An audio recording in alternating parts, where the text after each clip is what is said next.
আসসালামু আলাইকুম। Tasty cooking YouTube থেকে আপনাদেরকে স্বাগতম। আমি আজকে আপনাদেরকে রান্না করা দেখাবো এক চিকেন পাস্তা। আমি আগে থেকে পানি ফুটিয়ে নিয়েছি। এখন আমি এখানে সামান্য তেল দিয়ে দিব, যেন পাস্তাটা জোড়া না লেগে যায়। আর এখানে সামান্য লবণ দিয়ে দিব, হাফ চামচ লবণ। পানিটা যত ফুটে গিয়েছে, এখন আমি এখানে পাস্তা ঢেলে দিচ্ছি।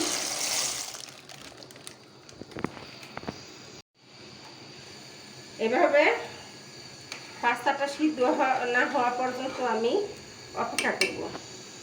যখন পাস্তাটা হালকা একটু সামান্য শক্ত থাকবে, তখন আমি উঠিয়ে পানি ঝরিয়ে নিব। পাস্তাটা দেখুন এরকম হয়েছে, বেশি নরমও না শক্তও না। নরম হয়ে গেলেও পাস্তাটা ভালো লাগবে না, আর বেশি শক্ত থাকলেও খেতে ভালো লাগবে না। পাস্তাটা এমন করে সিদ্ধ করতে হবে যেন একদম নরমও না হয়ে যায়, একদম শক্তও না হয়ে যায়। এইভাবে আপনারা সিদ্ধ করে নেবেন। এইভাবে সিদ্ধ করে পানি ঝরিয়ে নেবেন, আর ঠান্ডা পানি দিয়ে এরকম করে ঠান্ডা করে নেবেন ধুয়ে। আমি এমনি নর্মাল পানি দিয়েই ধুয়ে নিয়েছি, পরিষ্কার করে ধুয়ে এখন আমি এখানে রেখে দিচ্ছি।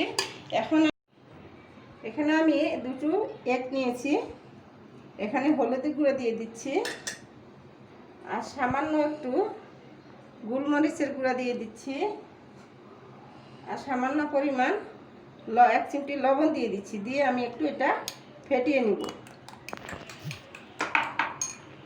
আর এখানে এগ ভাজার জন্য আমি সামান্য তেল দিয়ে দিচ্ছি।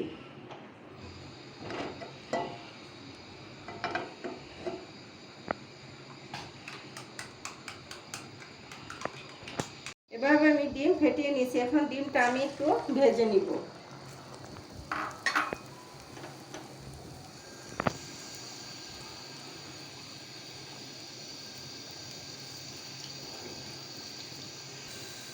দেখুন এভাবে আমি ভেঙে ভেজে নিচ্ছি। একবারে ছোট ছোট চিকন চিকন করবো না, একটু সামান্য বড় বড় থাকবে। এরকম করে একটু বড় বড় করে ঝুরঝুরা করে নিচ্ছি, একদম ছোট করব না আমি। ধরুন আমি এভাবে ভেজে নিয়েছি, এখন আমি উঠিয়ে নিব এগুলি। এখানে আরেকটু তেল দিয়ে দিচ্ছি। চিকেন ভাজবো আমি। চিকেন ভাজার জন্য এখানে আমি কর্নফ্লাওয়ার দিয়ে দিচ্ছি, 1 চিমটি লবণ দিয়ে দিচ্ছি,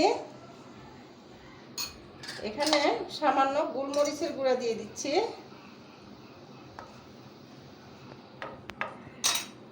আর একটু এই যে ফ্লেভারের জন্য লেবু দিয়ে দিচ্ছি একটু।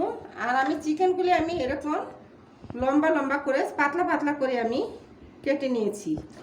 এখন আমি এভাবে মাখিয়ে কড়াইয়ের মধ্যে দিয়ে দিব।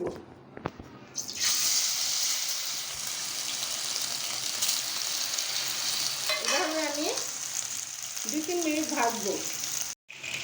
3 মিনিট সময়ের মধ্যে ভাজতে ভাজতে আমি এখানে দুটো ছোটো এলাচ দিয়ে দিয়েছি, আর 2 কোয়া রসুন কুচি দিয়েছি, আর 2টি পেঁয়াজ কুচি দিয়ে দিয়েছি, আদা কুচি করে দিয়েছি।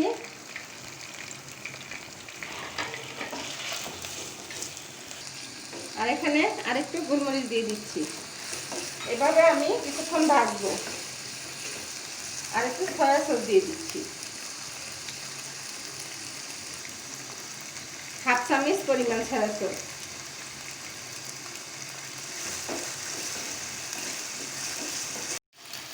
এভাবে আমি 3 মিনিট ভেজে নিয়েছি। এখন আমি এখানে মেয়োনিজ দিয়ে দিচ্ছি 1 চামচ,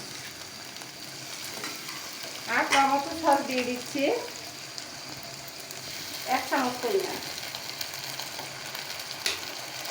এখন আমি এভাবে আরো 5 মিনিট রান্না করব।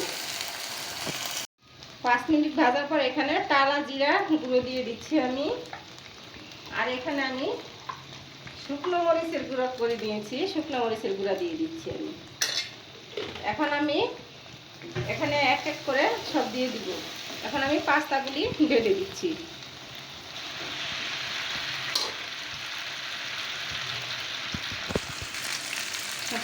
পাস্তার মশলাগুলি দিয়ে দিচ্ছি।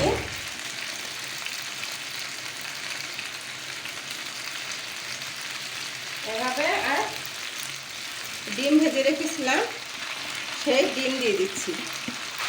এখন আমি সবগুলোর সাথে ভালো করে মিশিয়ে 3 মিনিট রান্না করব।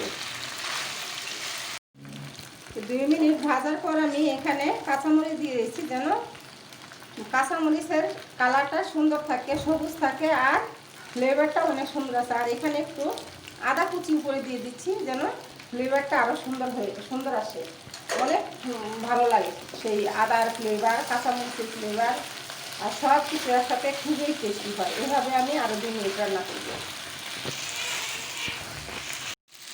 দেখুন হয়ে গিয়েছে আমার এগ পাস্তা।